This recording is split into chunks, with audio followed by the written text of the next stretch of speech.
اللہ تعالیٰ نے فرمایا کہ آپ کہہ دیجئے کہ بے شک میری نماز اور میری قربانی اور میرا جینا اور میرا مرنا صرف اللہ کے لیے جو ایک ہے، اس کا کوئی شریک نہیں، اور یہی مجھے حکم ہوا ہے کہ میں سب سے پہلے ان لوگوں کے ساتھ ہو جاؤں جو مسلمین ہیں، جو اللہ کے حکم کے سامنے سر تسلیم خم کرتے ہیں۔ اور اللہ تعالیٰ نے فرمایا کہ اللہ کے نام سے جو رحمان ہے، جو رحیم ہے، قسم ہے زمانے کی سب لوگ نقصان میں ہیں، خسارے میں ہیں، سوائے ان لوگوں کے جو ایمان لائے، جنہوں نے نیک عمل کیے اور جنہوں نے حق کی تلقین کی اور جنہوں نے صبر کی تلقین کی۔ اور یہ دو آیتیں، یہ جو دو مضامین میں نے پڑھے قرآن کے، دو آیتیں سورۃ انعام کی اور تین آیتیں سورۃ العصر کی، اس کو کسی نے جو پرفیکٹلی کر کے دکھایا اپنی زندگی میں، وہ اور اپنی موت کے ساتھ وہ امام حسین اور ان کا خاندان ہے، جو نبی صلی اللہ علیہ وسلم کا خاندان تھا، کہ انہوں نے یزید کے سامنے سرنڈر نہیں کیا اور اللہ کے حکم پہ کھڑے رہے اور اللہ کے حکم کے لیے اپنی جانیں نچھاور کر دی، اور جو ان کی عورتیں تھیں وہ ساری قید ہو گئی یزید کے سپاہیوں فوجیوں کے ہاتھوں میں۔ اور ایک صرف نبی حسین رضی اللہ عنہ کے ایک بیٹے بچ گئے تھے بیماری کی وجہ سے، ان کا نام تھا زین العابدین، علی تھا نام اور زین العابدین کہلاتے تھے، لیکن نام علی تھا کیونکہ سارے بیٹوں کا نام علی رکھا تھا امام حسین نے، اور علی اکبر، علی اصغر اور علی جو افضل العابدین تھے، اور ساری بیٹیوں کا نام فاطمہ رکھا تھا، فاطمہ کبریٰ، فاطمہ صغریٰ، فاطمہ سکینہ، کیونکہ بچپن میں جب وہ اپنے ماں باپ کو بہت پیار کرتے تھے اور ان کو برا بھلا کہتے تھے مشرکین، تو وہ کہتے تھے میں جب بڑا ہوں گا میری اولادوں کا نام فاطمہ اور علی رکھوں گا۔ تو یہ اللہ تعالیٰ کے نبی کا خاندان ہے، فاطمہ، علی، حسن، حسین، جن سے اللہ کے نبی پیار کرتے تھے، اور ہمیں بھی حکم دیا کہ ہم ان سے پیار کریں۔ علی کے بارے میں کہا ہے کہ مومن ہی صرف علی سے محبت کرے گا اور منافق ہی صرف علی سے نفرت کرے گا، تو نہیں کرے گا محبت علی سے سوائے مومن کے، اور نہیں کرے گا نفرت سوائے منافق کے علی سے، نہیں کرے گا کوئی نفرت علی سے سوائے منافق۔ اور حسین مجھ سے، اور میں حسین سے ہوں، اور حسین اور حسن سید الشباب اہل الجنہ ہے کہ جنت کے سرداروں کے جوان ہوں گے، جنت کے جوانوں کے سردار ہوں گے، اور فاطمہ جنت کی خاتون ہوں گی، خاتون اول ہوں گی۔ تو ان کی اگر محبت ہمارے دلوں میں نہ ہو اہل بیت کی، تو پھر ہم مسلمان ہی نہیں ہیں۔ ہمارے لیے فرض ہے ان سے پیار کرنا، جیسے ہم نبی صلی اللہ علیہ وسلم سے پیار کرتے ہیں، ایسے اہل بیت سے پیار کرنا ہمارے لیے فرض ہے۔ اور ایسا زبردست خاندان، کیسی زبردست تربیت کی ہے کہ اپنی جان دے دی، ایک الفاظ نہیں کہا کہ یزید کی میں بیعت کرتا ہوں، صرف ایک الفاظ کہتے اپنے سارے خاندان کو بچا سکتے تھے، اپنی جان بچا سکتے تھے، صرف ایک الفاظ کہنا تھا، ہاں ٹھیک ہے میں یزید کو حکمران مانتا ہوں یا خلیفہ مانتا ہوں، نہیں مانا۔ نبی صلی اللہ علیہ وسلم نے جو جنگ کی تھی ابو سفیان سے، بدر میں وہ نہیں تھا، شام چلا گیا تھا مال بیچنے مسلمانوں کا، پھر احد میں، پھر جنگ خندق میں، پھر صلح حدیبیہ ہوئی، پھر نبی صلی اللہ علیہ وسلم نے ابو سفیان کو معاف کر دیا فتح مکہ کے وقت، اور مکے کو فتح کر لیا، 10,000 صحابہ کے ساتھ میں حملہ کیا، لیکن وداؤٹ بلڈ مکہ واز کنکرڈ۔ پھر نبی صلی اللہ علیہ وسلم کا انتقال ہوا، ابو بکر خلیفہ بنے، عمر خلیفہ بنے، عثمان خلیفہ بنے، میں کوئی مسئلہ نہیں تھا۔ جب علی خلیفہ بنے تو معاویہ نے منع کر دیا کہ میں بیعت نہیں کروں گا، اور وہ غلط تھا، کیونکہ نبی صلی اللہ علیہ وسلم نے ہمیں یہ واقعہ کر کے دکھایا تھا صلح حدیبیہ پہ، جب وہ مکے والوں نے عثمان رضی اللہ عنہ کو روک کر یہ افواہ پھیلائی تھی کہ عثمان قتل کر دیے گئے، تو اس وقت نبی صلی اللہ علیہ وسلم نے بیعت لی تھی کہ ہم عثمان کا بدلہ لینے جا رہے ہیں، تو بیعت پہلے پھر بدلہ بعد میں۔ تو معاویہ جو کہتے تھے بدلہ پہلے پھر بیعت بعد میں، وہ سنت خلافے کی سنت یہ تھی، بیعت پہلے کرائی تھی بیعت رضوان، اور پھر جانا تھا بدلہ لینے کے لیے۔ اور ویسے بھی لاجیکلی بھی خلیفہ کو جب طاقت ملے گی، پاور ملے گا، جب بھی وہ کام کر سکے گا جو بھی اس نے کام کرنے۔ تو خلافت سب نے مان لی تھی، زبیر، طلحہ اور وغیرہ کو جو تھی کانفلکٹ وہ بھی حل ہو گئی تھی، عائشہ رضی اللہ عنہ نے بھی مان لیا تھا، اور سب نے مان لیا تھا، صرف معاویہ نے وہ نہ مان کے یہ جنگ کی وجہ بنی۔ صفین جنگ ہوئی جس میں بہت سارے صحابہ شہید ہو گئے۔ پھر جب معاویہ ہارنے لگے تو انہوں نے قرآن کو اٹھا لیا، ان کے لشکر والوں نے، کہ ہم قرآن سے فیصلہ کریں۔ تو قرآن سے فیصلہ کرنے کی وجہ سے حضرت علی نے جب جنگ روکی تو حضرت علی کو شہید کر دیا گیا خوارج نے، کیونکہ آپ نے جنگ کیوں روکی؟ آپ نے معاویہ کو اور اس لشکر کو ختم کرنا تھا۔ حضرت علی نے کہا میں نہیں کر سکتا ہوں کہ میرے بھائی ہیں۔ پھر حضرت حسن کو لوگوں نے خلیفہ چنا کہ اسلام میں منارکی نہیں ہے کہ باپ کی جائیداد ہے وہ بیٹا خلیفہ بنے گا، ایسا اسلام میں نہیں ہے۔ جو معاویہ نے یزید کے معاملے میں کیا کہ اپنی جائیداد اس کو دے دی، تو اسلامی حکومت جائیداد نہیں ہوتی، وہ مسلمانوں کے لیے ہوتی ہے، مسلمان اس کو سلیکٹ کرتے ہیں۔ تو امام حسن کو اس لیے خلیفہ بنایا کہ وہ سب سے بیسٹ تھے اس وقت اس پوزیشن کے لیے، خلافت کے لیے۔ وہ 5ویں خلیفہ تھے اور 30 سال کی خلافت ختم ہوگی، جیسے نبی صلی اللہ علیہ وسلم نے کہا کہ خلافت 30 سال تک رہے گی، اس کے بعد بادشاہ شروع ہو جائے گی۔ تو جب حضرت حسن کے بعد لشکر بہت بڑا تھا، وہ چاہتے تو معاویہ سے جنگ کر کے ختم کر سکتے تھے، لیکن انہوں نے جنگ نہیں کی اور معاویہ سے صلح کر کے ایک صلح لکھی گئی کہ معاویہ کو یہ حکمراں بنایا جاتا ہے، لیکن معاویہ کے بعد حسن پھر خلیفہ بنیں گے،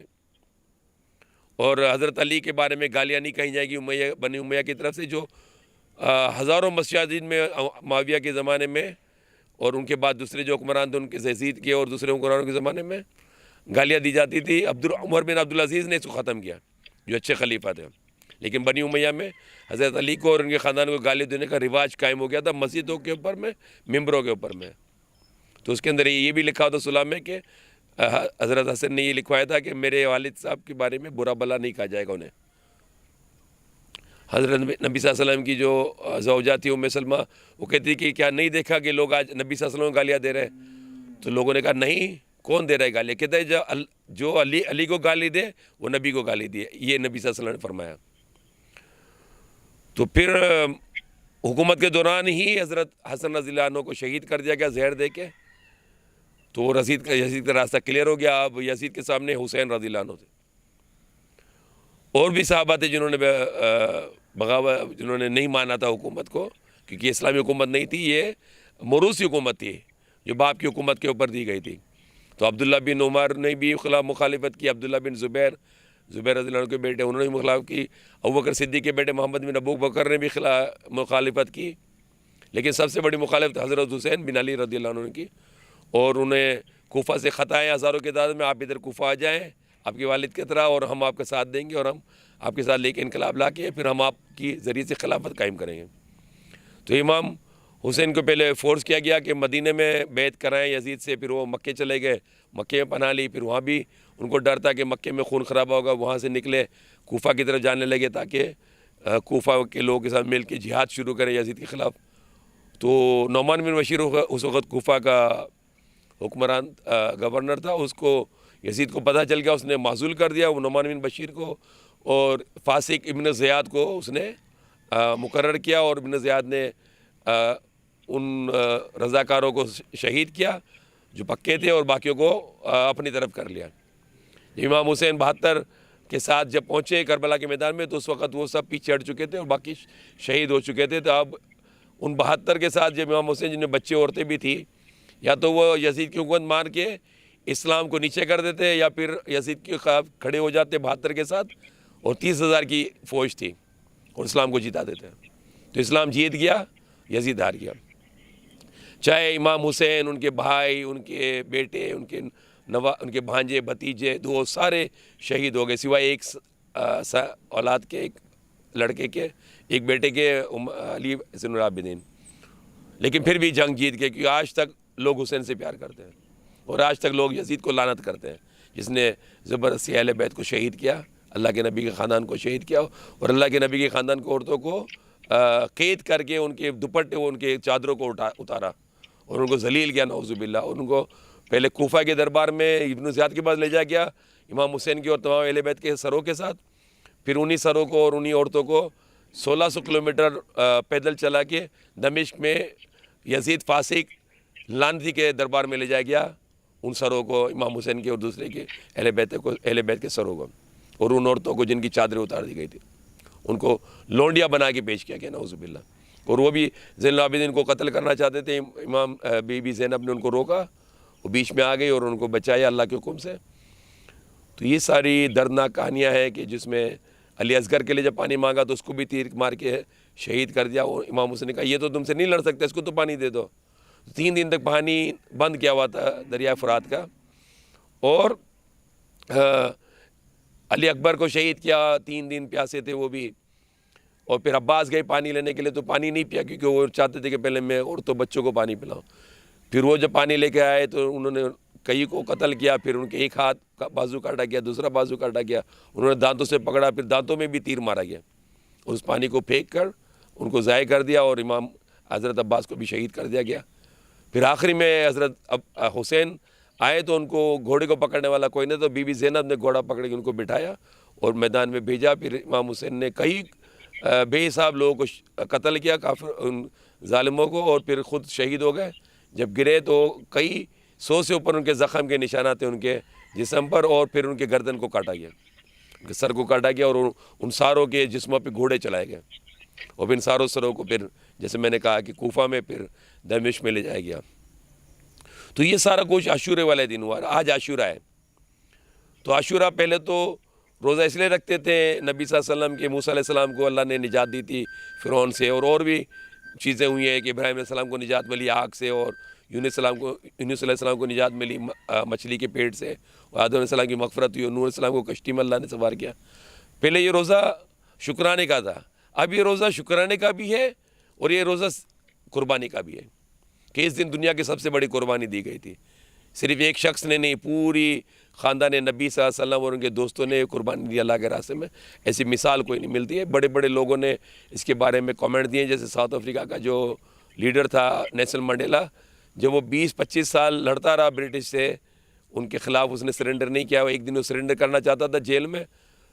کہ میں اب سرنڈر کر دیتا ہوں، تھک گیا ہوں، اس کو فوڈ پوائزننگ کی جاتی تھی وہاں پہ۔ پھر اس کو خیال آیا کہ امام حسین نے سرنڈر نہیں کیا تھا رات کو، اور صبح عاشورے والے دن شہید ہو گئے تھے سارے رشتہ داروں کے ساتھ، اپنے پیاروں کے ساتھ، تو میں کیوں اکیلا ہوں، میں کیوں سرنڈر کروں۔ پھر نیلسن منڈیلا نے سرنڈر نہیں کیا، اور پھر اس کو فتح ملی برٹش گورنمنٹ کے خلاف، اور اس نے ساؤتھ افریقہ کو آزاد کر کے وہ پریزیڈنٹ بن گیا ہے۔ گاندھی نے کہا کہ اگر انڈیا نے فتح حاصل کرنی ہے تو امام حسین کے طریقے پہ چلنا پڑے گا، اور اگر مجھے امام حسین اور ان کے 72 ساتھی مل جائے تو میں 24 گھنٹے میں برٹش گورنمنٹ سے، انگریز گورنمنٹ سے انڈیا کو آزاد کرا لوں گا۔ تھامس کارلائل ہے، اور ایڈونڈ گیبن ہے، اور بے شمار ہیں جو ٹائم نہیں ہے کہ میں ان کا ذکر کر سکوں۔ ویسٹرنرز ہیں، امریکن، برٹش، فرینچ، جنہوں نے امام حسین کی قربانی کو پڑھا، اور اس کو پوری دنیا میں اس کو وہ کہا ہے کہ زبردست قربانی دی، ایسی قربانی کوئی نہیں دے سکتا ہے۔ ایک پاک قربانی تھی، صرف ایک الفاظ کہہ کے جان بچانی تھی، لیکن ایک الفاظ نہیں کہا کہ میں یزید کو مانتا ہوں، جو شرابی تھا، جو جانوروں کے ساتھ میں جوا کھیلتا تھا، جو ظالم تھا، جو بادشاہت کو لایا اس کی باپ کے ذریعے سے، وہ موروثی حکومت کو لایا، اور بادشاہت معاویہ کے زمانے سے شروع ہو گئی تھی، کہ نبی صلی اللہ علیہ وسلم نے کہا 30 سال خلافت رہے گی، تو معاویہ کے زمانے میں بادشاہت شروع ہو گئی تھی، وہی تحائف وغیرہ، وہی آشائش والی زندگی، مسلمانوں کے پیسے کو یوز کرنا، ان کے رشوت وغیرہ اور ظلم وغیرہ سب کچھ رائج ہو چکا تھا، قتل کرا دینا لوگوں کو۔ تو امام حسین اس کے خلاف کھڑے ہوئے تھے کہ ہم نے خلافت کو لانا ہے۔ وہ جو خلیفہ ہوتا ہے وہ سرونٹ ہوتا ہے، پبلک سرونٹ ہوتا ہے، لوگوں کے لیے وہ خدمت کرتا ہے ان کے لیے، اور کوئی اس کے پاس میں آشائش نہیں ہوتی۔ ابوبکر، عمر، عثمان، علی سارے سمپل زندگی گزارتے تھے، اور یہی زندگی پھر بعد میں عمر بن عبدالعزیز نے کر کے دکھائی، کہ پھر خلافت لائی، پھر ان کو بھی زہر دے کے مار دیا گیا۔ تو امام حسین کی زندگی ہمارے لیے مشعل راہ ہے، اور یہ ہمارے لیے بہت بڑا ایک نمونہ ہے کہ کس طرح سے ہم نے اس زندگی میں حق کے لیے کھڑا رہنا ہے اور باطل کے سامنے نہیں جھکنا۔ آج تو مسلمان حکمران یزید بن گئے، اور ہم نے ان کے ساتھ نہیں ملنا ہے۔ ایٹ لیسٹ اگر ہم ان کے خلاف کچھ نہیں بھی کر سکتے، ان کے ساتھ ہم نے نہیں ملنا ہے، ان سے الگ رہنا ہے، ان یزید حکمرانوں کے ساتھ۔ تو اللہ تعالیٰ ہمیں اس سبق کو ہمارے دلوں میں اتارے، اور ہمیں اس پر عمل کرنے کی توفیق دے، اور ہمیں اپنے غصے سے اور جہنم کے عذاب سے بچائے۔ اللہ پاک میں آپ کی رضا اور جنت الفردوس سے بلند و بالا درجہ عطا فرمائے۔ اللہ پاک ہمیں معاف کر دیا، اللہ پاک ہمیں ہدایت دیجیے، اللہ پاک ہمارے بچوں کی حفاظت فرمائے، انہیں لمبی عمر عطا فرمائے۔ اللہ پاک ہمارے بچوں کی حفاظت فرمائے، انہیں لمبی عمر عطا فرمائے۔ اللہ پاک ہمارے بچوں کی حفاظت فرمائے، انہیں لمبی عمر عطا فرمائے۔ اللہ پاک ہمارے بچوں کی اور دنیا کے بچوں کی حفاظت فرمائے، انہیں لمبی عمر عطا فرمائے۔ اللہ ہم آپ سے تمام اچھے مانگتے جو کہ نبی ہوتا ہوں، نیک لوگوں سے مانگے آمین۔ اللہ ہم آپ کی پناہ چاہتے ہیں، ان تمام برائی کو شروں سے آپ کے نبی اور تمام لوگوں نے آپ کی پناہ چاہیے۔ اللہ پاک امام حسین تمام خاندان رسول کو جنہوں نے قربانیاں دی، اور تمام یار دوست جنہوں نے قربانی دی، اللہ ان کی قربانی قبول کر، انہیں جنت الفردوس میں بلند و بالا درجہ عطا فرمائے۔ اور ہمیں ان کے راہ پہ چلنے کی توفیق عطا فرمائے آمین. اللہ اس عاشورے کے دن ہماری مغفرت اور تمام مومن اور مسلمان کی مغفرت فرمائے آمین. اللہ تمام دعا کو قبول فرمائے جو ماں کی ہو جنی ماں کی ہو بھی آمین. اللہم صلی اللہ محمد و علی صحبہ وسلم الحمدللہ رب العالمین. Thank you for watching, and please don't forget to share, like, subscribe, and comment.